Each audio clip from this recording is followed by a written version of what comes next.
Welcome to Samba Samba. Enjoy the video. You begin by assessing the scratch so you know the how and why of each step. If it's light, you'll rely mainly on final polishing. Medium or deep scratches need progressive sanding. Once ready, tape around the area to protect adjacent finish, wet the surface, and use 400 grit to remove ridges by sanding gently with the grain. Keep the pad moving, don't stop in one spot. This reduces heat and prevents gouging while you establish an even baseline. Once the baseline is even, move to finer grits to blend the scratch into the surrounding finish. You'll go from 600 to 800 and then to 1200, always sanding with the grain. This reduces the visible cross scratches gradually.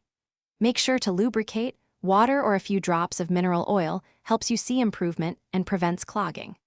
Check progress often. Wipe with a microfiber cloth between grits, and make sure the transition lines disappear before moving to the next finer paper. You finish by restoring the shine. Apply a small amount of stainless steel polish on a soft pad and buff along the grain until uniform. Once done, wipe away residues and inspect from multiple angles under good lighting. This reveals any remaining imperfections. If a faint line persists, repeat the finest sanding and polishing steps.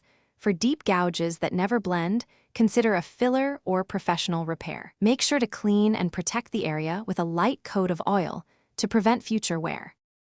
Thanks for watching. Consider subscribing if we helped you.